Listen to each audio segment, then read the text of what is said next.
Good evening, beautiful witches. How are you? Happy Thursday.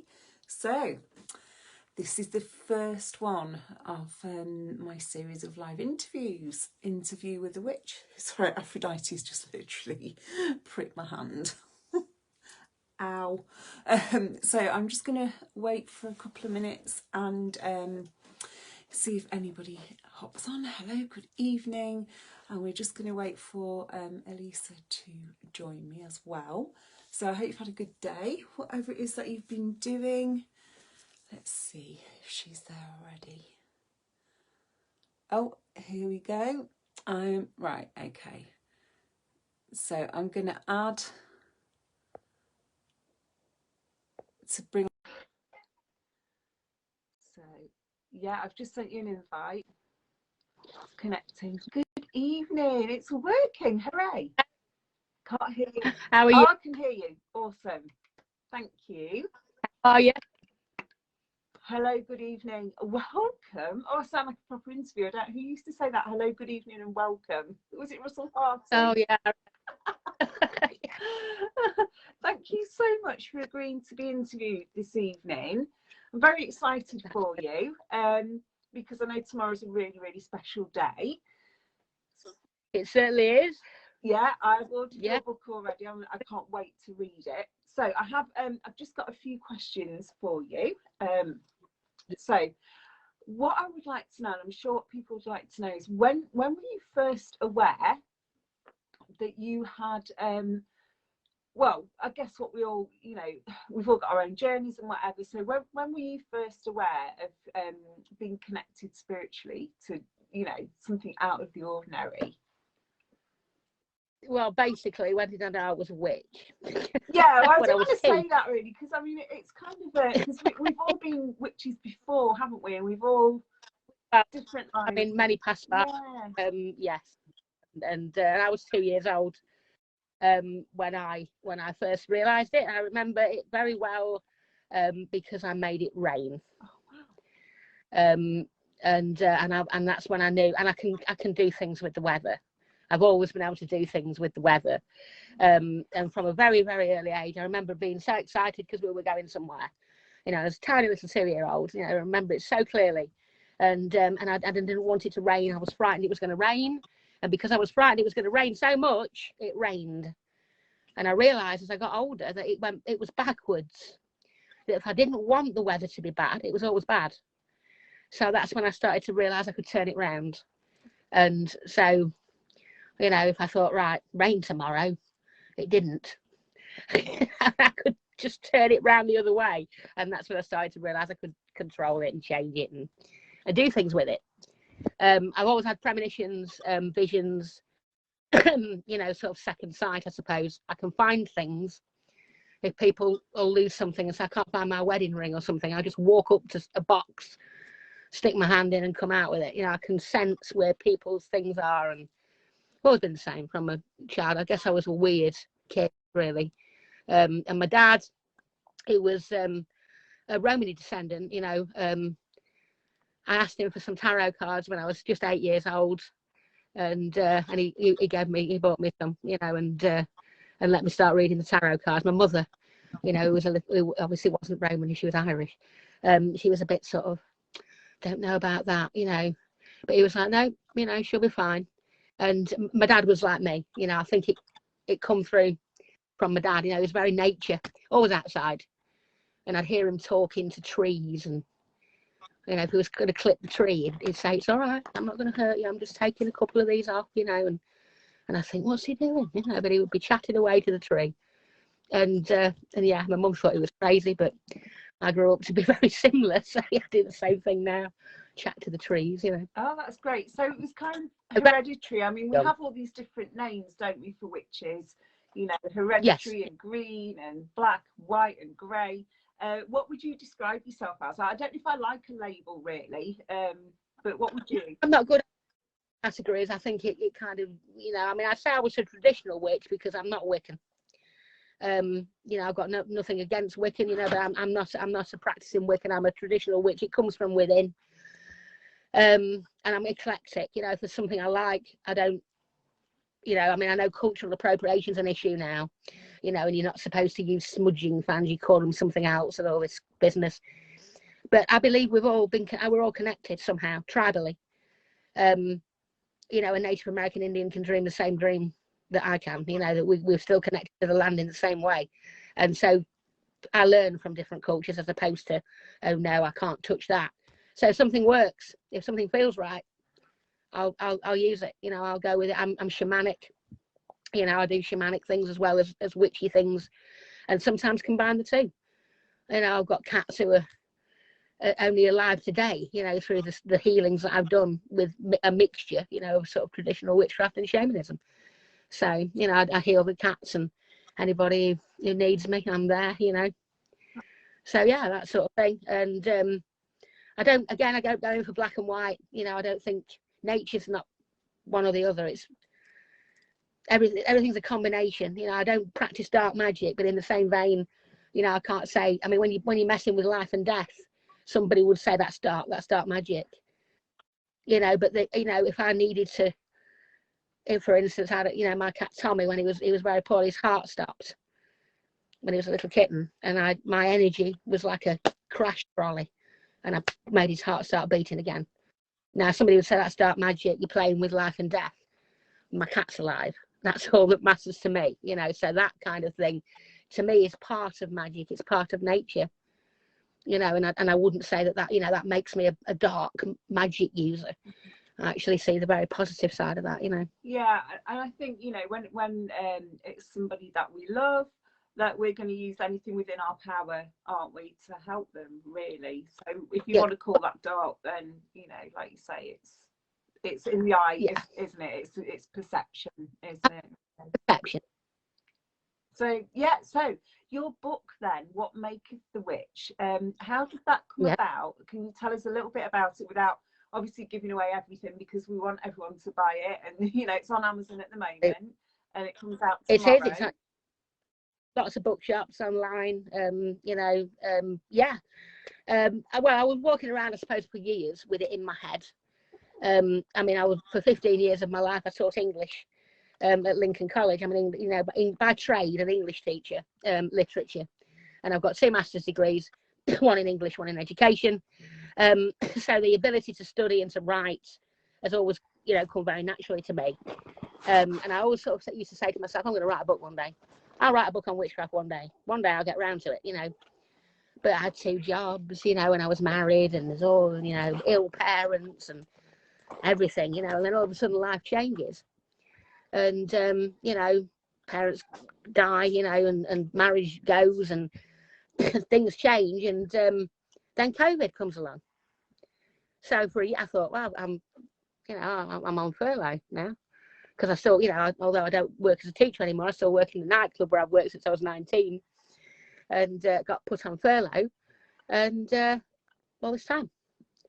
So I sat down and thought, and I wrote an article and on shamanic witchcraft, and I sent it off to Pagan Dawn, and they published it, and then I wrote another article, and then another one, and another one, and you know, got them published like this. I thought, I'm going to write a book, but I'm going to write it like I'm writing a series of articles. Each chapter, you know, will be on a specific thing and sort of evolution of magic. And it was easy to write it, you know, because I broke it down in my head. I didn't just go around and write 100,000 words, you know.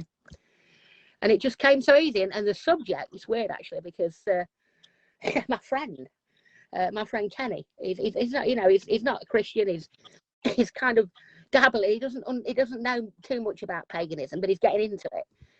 And he said to me, he says, well, what is intent? You know, how do you do, what do you mean when you say intent's everything?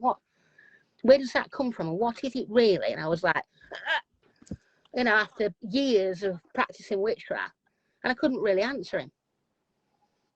So I thought, I'll write an article about that. So I wrote an article of 2,000 words, and it didn't even come close to answering the question. So that's how the subject matter came up. It's like, I've got to answer this question. So the book was born from that discussion of trying to look at what it is, you know, what really, you know, because it's like I've got the intent to make a coffee, but until I get up and make it, I'm not going to get one.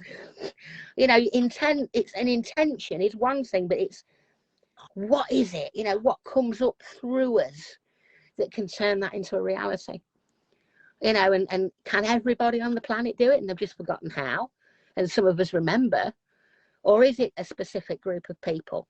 What's going on, you know? And so that really made me curious, and of course to answer it I had to go back in time, right back in time, you know, and sort of start at the beginning and start looking at, you know, magic and how it developed and how people viewed it and what it was used for, and, you know, a time when magic was embraced, you know, so embraced, it was part of life, and it was, people, you know, just accepted it as part of life. And then all of a sudden, bang, you know, the demonization of the magic user and the association with women and the association with the devil, and the rest is a horrible history, you know, obviously the witch trials and everything. And it made people frightened. I mean, shaman stopped being shaman because they were afraid of what would happen to them. And witches the same. Anybody who could heal stopped doing it because they were frightened of what would happen. You know, and it's what a horrible time, and what a wonderful time now, you know, that we can actually stand up and go, yeah, I'm a witch and I do this, you know, and if you don't like it, well, you can't burn me, you know, and teach, explain to people, because a lot of people got the wrong idea. You know, they think they're there sticking pins in a puppet and cursing everybody and doing all this stuff, because the Oxford Dictionary, you know, says that we wear black dresses and ride broomsticks and we do harmful magic. Nobody seems to understand, you know, obviously a lot of people do now, but there's still a proportion who think that that's what we do. And just, they don't realize that we're healers and that we're, you know. When you said a lot of people think, all we do is stick pins in puppets, can I just show you what I'm doing while you while you're talking?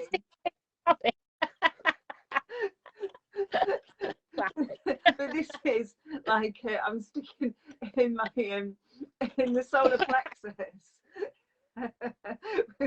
fire in my belly. That's what I'm doing. So when you said that, I thought that's exactly what I'm doing right now. Yeah, that's it. But you know, but people just say it's a stereotype, and I'm all about breaking stereotypes. You know, I've done that all my life. So oh, that's brilliant. Can't wait to read it. I'm really looking forward to reading it as well. So yeah. Brilliant. So what next then? So what plans have you got next? Can you tell us? I'm on the council of a wonderful event, a witchcraft event, which I'm working on at the moment, which is going to happen again in May. So I'm focusing a lot of attention on that. But I have actually started another book. So yes, I'm working on another book at the moment, which is about the devil. You know, again, people will, oh, no, you write the book on the devil, you must be evil. You know, it's like, okay, awesome, you know, but it's a book that's sort of going to get to the bottom, really, of who the devil is, where the devil came from, you know, the sort of the reality of the situation and how the devil was used as a teaching tool, etc. And then, of course, the association with women, you know, and why that happened. So, you know, it's sort of I suppose, an extension, really, in a way, of the first book, sort of going deeper, you know, into what this connection was and why it was so important and why it caused what it did. You know, and obviously, I suppose that eternal picture, really, of the witch, you know, the dancing witch and the devil in the middle, you know, and this real, you know, they're even printing it on skirts now. You know, you can go to Redbubble and get a skirt with the witches dancing with the devil. You know, it's still perpetuated this stereotype of the link, you know, why.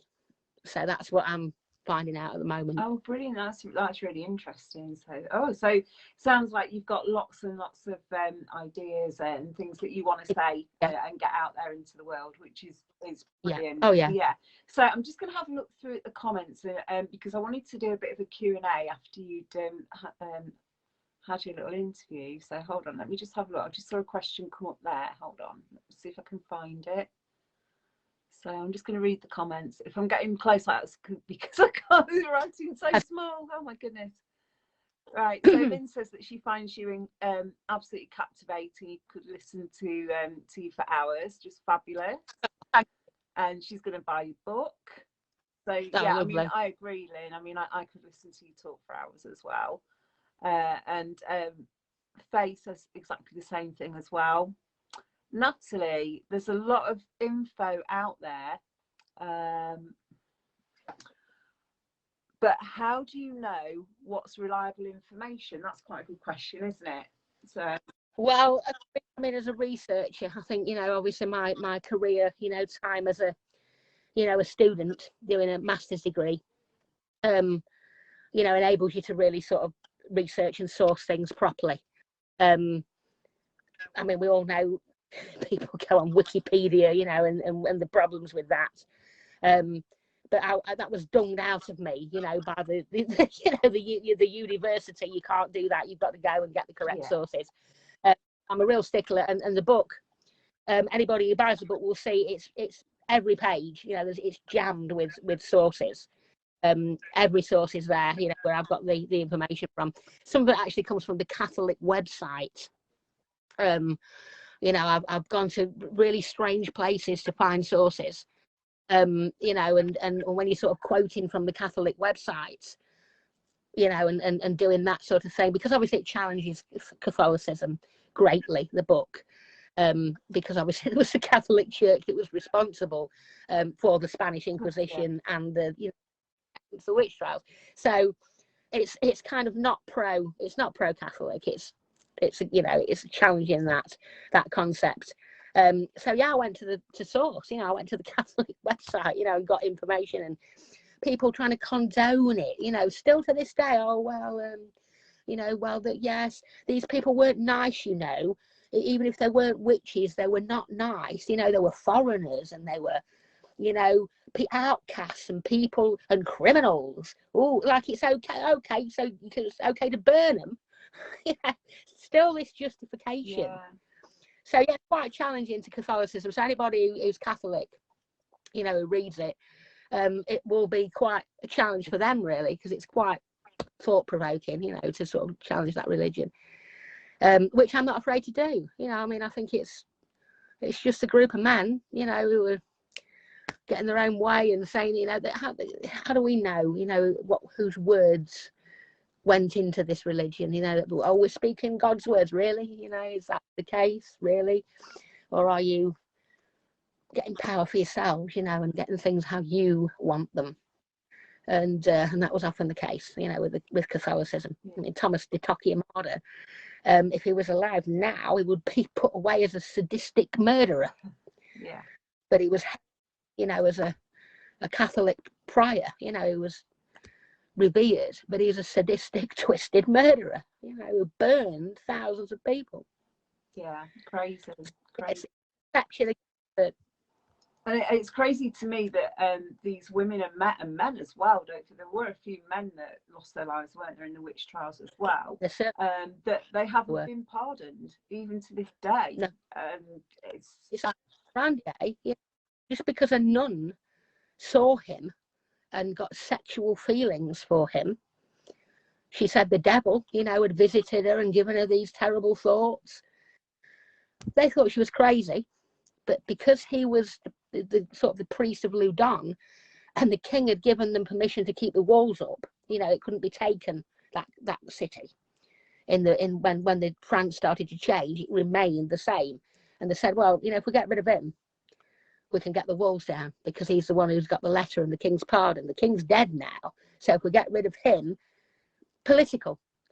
And the torture that they did to him has never, it's the worst thing that's ever been done to a human being. They crushed his legs to the point that bone marrow was trickling down the outside of his legs, and they made him walk on them, drag and crawl and pull his legs to the fire, and burned him alive.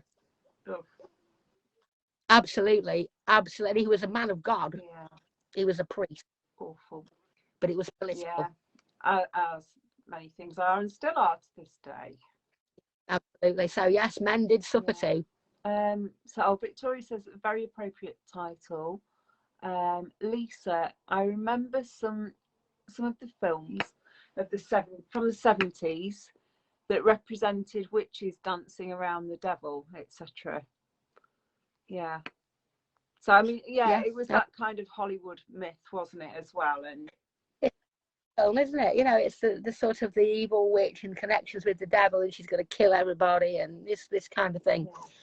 But I mean, that kind of perpetuated it in a way as well. You know, that sort of brought the evil, sexy witch to the fore. You know, which is still a Halloween costume. Let's face it. You know, you'll get the ladies in the stockings and suspenders and the witches' hats, and you know, it's the sexy witch, isn't it? Another stereotype. Yeah, once again. So yeah, does anybody else have any more questions while we've got this incredible lady captivated? So if anybody's got any more questions, pop them in the chat, please. Yeah, Victoria's saying that's so awful. It really, really is. So yeah, so that's what's next. You've got another book planned. Hold on, here's another question, Lynn. So what can we do to change the stereotypes? Well, this is the burning question. I mean, I think that the idea to me of teaching, you know, people who are interested, and there are a lot of people who are interested, you know, young people as well, very young people coming up, to learn about what witchcraft really is. You know, I mean, even the sort of the combination of words witchcraft, a certain proportion of the population saying, oh, witchcraft, you know, oh no, it's oh, and to other people they see it for what it is. It's a craft. And it can be practiced in so many different ways. I mean, some people worship deities, others don't. Some people are just very connected to nature and they don't practice magic at all. You know, the magic user doesn't even necessarily have to be a witch, in essence. They're just somebody who can do weird things, you know. But practicing witchcraft, it's a wonderful thing. And it's pro-nature. You know, it's pro the environment. It's absolutely green. You know, there's nothing wrong with that, and especially in today's world where we're aware of what's happening to the planet. So yeah, you know, teaching people is the only thing I think that will break that stereotype that, you know, hang on, I can be anybody. I can wear jeans and a t-shirt. I don't walk around in a black dress and a witch's hat. You know, I can be anybody doing this. Yeah, it's just life. Yeah, you know, it's just the word witch. I mean, Alfred the Great wrote it in the Doom book. You know, but before that, there was no such word. That was in the 8th century. But there were people practicing the craft before the 8th century. Yeah, but they just didn't call them witches. It's a stigma. It's a label. It's a word that just brings all these images into your head. You know, from horror films, from these stereotypes. But the actual practice of it, of witchcraft, there's nothing evil or horrible or horrific about it at all. But there's so many people who think there is. I mean, you know, it's still today. It's unbelievable. Even in the changing world that we're in, there's so many people who are into it, and you'll still get somebody go, oh, what? You're in league with the devil? It's like, oh, come on, you know, have you not even read anything? Come on, where are we? It's this 1601, you know, supposed to 2002. We used to have a little festival here by us, obviously not last year because of COVID, but the year before when it was on, it was called Spirit of the Marsh, and it was based around Beltane, and it was beautiful. There was a lot of craft work, a lot of workshops. That's what we want. There was a church, and they sent their members, it wasn't C of E or anything, I can't remember who it was, but they sent their members in, and they caused so much trouble. They were chanting, they were saying people were worshipping the devil. Do you know, they caused more trouble than the hundreds of people that were at the festival. It was ridiculous. Yeah. Right, I'm just going through the comments again. So Victoria wants to know if you're writing more books. I think we kind of covered that. You are definitely writing more books. Absolutely. Yeah. Pitsky, will you be having a follow-up session when the book is out, maybe after we've digested it? That's a really good idea. I think once we've read it, and we could perhaps do a Q&A, arrange that. Brilliant. Yeah, get some feedback, you know, and obviously any, you know, sort of critiques, discussion, I live for that. Brilliant. You know, different opinions, all that stuff, bring it on. Great. So Victoria says, I'm seeing more and more teenage witches coming into education now, and it's so sweet. Yeah, I kind of get that. If they're I mean, this is my opinion, if they're not kind of doing it Hollywood style because it's trendy. Do you know what I mean?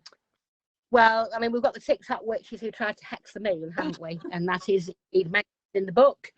I think I put a bit of a sarcastic comment, you know, because there's a set of people who believe that witchcraft was a mental illness. And it's like, well, if you were judging it on that, then yeah. Sort of hexing. Somebody should have told them to turn the page over in the witchcraft book, because it would have told them that you can't hex something that's eternal. You know, so don't try and hex the moon. So yeah, I mean, some of them, it's like, I call them the Killstar Witches. I don't know whether you've heard of the clothing brand Killstar. Very gothic. You know, the Baphomet t-shirts, and the you know, the pentagram leggings, and the down crosses, you know, and you'll get the big hats. American Horror Story Coven, you know, really brought these, the black dresses, the flat hats, you know, the fedora, you know, walking around. And I work in a nightclub, and you'll get them come in, you know, with the hats on and the dresses, and it's the Killstar Witches. I laugh. I say, here they come, you know, the Killstar Witches. And the young girls, they know nothing at all, you know, about. In fact, they've probably never even read a book on witchcraft, but the image is what they're going. Yeah, you know, I think it's really they'll come up to me. interesting though. You know, we've got obviously our huge group, and we have got some younger members, and I think it's really nice that we can all kind of learn from each other and encourage. You know, if people are interested genuinely in learning the craft and learning about healing and nature and what we can do to help the planet. You know, absolutely. You know. As long as it's not just image, you know, if it's just about image, then obviously these people are going to just fade away. Sad, you know. Which is sad. That's a shame, but people who are really into it will stay. You know, that's the way it is, I think. Pitsky says it's anti-capitalist, which I think also makes it demonized. Victoria says, I'm seeing lots more. Oh yeah, I've just read that one, Victoria, sorry. Right, next one. Blooming eyes, hold on. Amanda, I love listening to you, Elisa. I love the way you are not afraid to dive into the darkness and use it to create light. I can't wait to read your book. Victoria, no, they're genuine, and some are very, very subtle too. Yeah, of course. Yeah, you obviously you get the genuine ones as well, you know. But yeah, I think there is a massive trend as well at the moment, isn't there? To come into, you know, to look at different things, I suppose. Lynn, as a nurse, I'm amazed that the healers and midwives were persecuted. Pitsky, openness to learn is essential, and the journey evolves over a lifetime. Yeah, absolutely. Yeah, oh, definitely. I mean, I was talking to somebody about this the other day, funnily enough, because my friend, has got a little girl, you know, she's only 8. And she's very, you know, very sort of connected to nature. She's a tree hugger, you know, all this sort of thing. And she's a weather witch, you know. She can make the sun come out and things like that, you know. And her dad's in the rain on the other side of the road, you know. It's really sort of obvious. And he said to me, he said, I don't want it to go away, you know, but society will sit on it, smash it down at school, you know, all that sort of thing. And I said, don't worry, it'll come back. Yeah. You know, it always does. And I always think as well that as a woman gets older, you know, when you're young and you're having your children, you're doing all this sort of thing, you know, you reach a certain point where that ends, you know, and it, oh my goodness, does it come back? You know, it rises up massively, you know, when you're sort of in the matriarch, because I kind of go for the maiden, the mother, the matriarch, and the crone, as opposed to maiden, mother, crone. Yeah. You know, we don't die at 60 anymore now, you know, so we're the matriarch stage. And I think when you hit that sort of matriarch stage, you know, that's when it's autumn.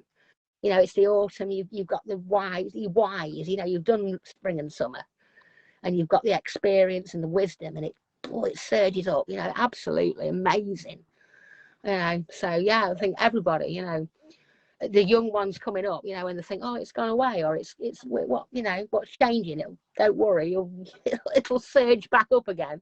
Definitely. I think that's quite common as well, isn't it? Because, you know, when you're kind of, you're in that maiden mother kind of phase of your life, you're more concerned with the material world, and and you're raising the children and everything else that goes with it. Yeah, you are a mother, you know, and so they come first, and you're a burner in a way. Yeah. So when you get to the you know, the third age kind of thing, then yes, you kind of can focus more on. It does come rushing back. And I see, you know, with the demographic in our group, you know, we are a lot of, you know, that kind of demographic, aren't we? Yeah, absolutely. Very, very powerful. And everything that we've experienced throughout our life is kind of culminating now. Yeah. Oh yeah. It's a wonderful time to be a woman. It really is. Wonderful time. You know, it's great. It's a good. So we certainly age differently, I think, to others. So Lucy says, I found it 14 years ago. I was about 10, and here I am still. So as someone who was a teenage witch, I can see both sides of the story. Yeah, of course. Indeed. Yeah. I mean, I was a teenage witch at one point, you know, and as I say, you definitely get some genuine, very, very interested. Yeah. At the festival that I went to in September, you know, only very, very young, and she, you know, she didn't have anybody to talk to about it. She came to one of my workshops, and she got hold of my hand, and the energy that come from her, I just looked at her, I went, wow, you know, I could feel it. And there's people watching, you know, and when it had sort of ended and she'd gone, this lady looked at me, she said, that was amazing. I've never seen anything like that, because the kind of energy transference between us, incredible. And she was young, you know, so very powerful. And yeah, of course, there's genuine young people out there. You just get, you know, that like I said, they just want the image. Yeah. They see the program, you know, the pretty dresses, the pretty witches, and it becomes an image, and that's where the stereotypes kind of come from, really, and breed. And that's, you know, but that's kind of what we're helping to challenge as well, isn't it? You know, where the teaching comes in. You know, obviously the teaching in, you know. So Andrea says, I've been interested in craft from the age of 7 or 8. My grandparents encouraged me, though once they passed, it was very, very much discouraged by my family. Natalie, I'm an empath and can heal animals with energy, but with poor health myself, I don't feel powerful anymore. How can I unblock myself? Oh, now I think that's it. It's no. I mean, you've got the honesty. You know that it's there. You know that you've done it, and it's that honesty with yourself. Just try and. Well, I think when people have tried to stop you, it's not been approved. Subconsciously, you start to block it. You don't even know you're doing it, because you feel it's alienating. You know, I can remember. I mean, I've got a Jehovah's Witness auntie. You know, told me I was ungodly when I was about 5. You know, and I remember that feeling. You know, it's like a blow, and my dad said, oh, you know, don't take any notice of the sort of thing. He was mad about it. But you kind of, you get a fear, I suppose. You want to be accepted, you want to be normal in a way, and people, if people won't accept this is normal, this is a part of who you are, then it's also almost like a subconscious blocking. I would do a bit of meditation, you know, even, you know, talking to other people who are like us, you know, who are into this, and just letting some of them feelings out, to unblock it, to let it go, because it's still in there waiting to come out. It's not gone away. It never leaves you. No, it's part of your core, isn't it? If that's who you are. Absolutely. It's part of who you are. Yeah. So Lynn, are you planning to do any workshops in the future? Oh, definitely. Yes. I mean, I don't know how much I can talk about the festival that I go to. You can talk about whatever you want, Elisa. Yeah, is that okay? Yeah, well, there's the Festival of Witches and Pagans in Coventry. We just did one this month. It was fantastic, and I do talks there. I do, you know, on the main stage. I do workshops. I did a wonderful puppet making workshop, wand decorating, witches ladders, cleansing fans or smudging fans, if you don't mind cultural appropriation. And they were great. You know, the things people made, it blew me away. Just incredible. Fantastic atmosphere. So yes, I shall be doing that again in May. And then also I do plan to sort of take it out there a bit. You know, that's something I want to do, is to sort of take it out around wherever I can, community halls, you know, village halls, things.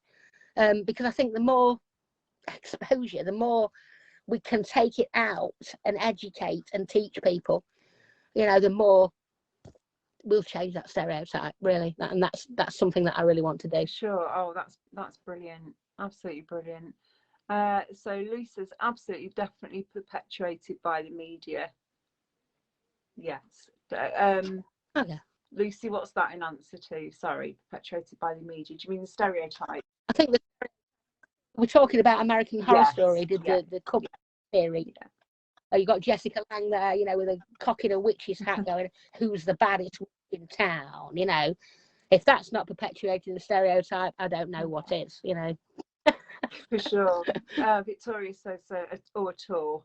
Oh, I'll support you. Well, of course, I mean, you know, that's fabulous. And I think, you know, what we're doing in group as well is, you know, kind of supporting each other and making it a safe space for us all. So, you know, this group has been just amazing for me. You know, I mean, I've felt really different since I discovered this group. It's you just know you've got, you don't know. I mean, I live alone. You know, I don't have because obviously with furlough and COVID, I've been in a lot, and you kind of lose the lifeline to civilization. I can easily go wild. You know, I can quite easily sort of merge with the trees and the cats out. You know?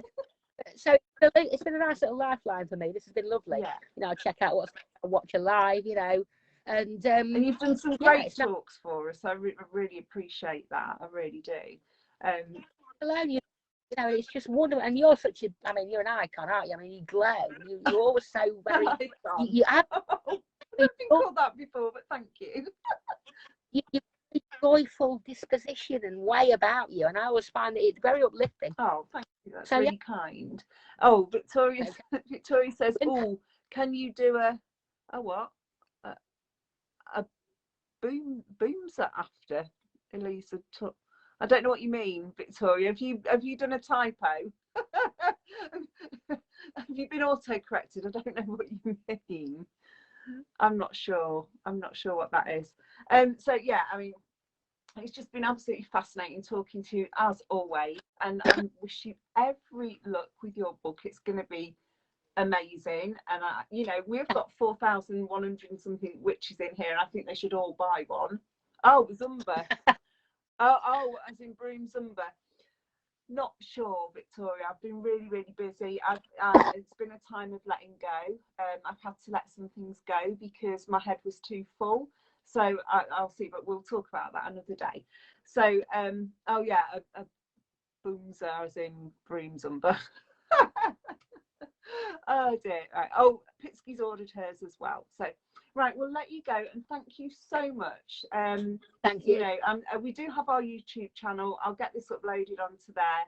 Amanda's busy uploading previous talks as well on there, so do check out the channel, because if you miss it, sometimes it's really difficult to find things in group again because we have so much content going in, but you will always be able to find it on the YouTube channel, so we're busy uploading that. So all right, and my darlings, thank you, and thank you so much. I really appreciate you, and I know our group, you know, our members absolutely adore you, so thank you once again, and I'll see you later. Oh, before we go, right, tomorrow we're starting the magic again, so if anybody wants to join in with the magic, we're starting with gratitudes, and I will be going live every morning and just setting that day's challenge. It's really simple to join in. You don't need the book. If you want to buy the book, you can buy the book. We did it in May, and we're revisiting that. I think Ripley led it in May, and I'm doing it this month, so we're starting up tomorrow. Right, so I'll see you soon. Thank you. Bye, everyone. Thanks for watching. Bright blessings.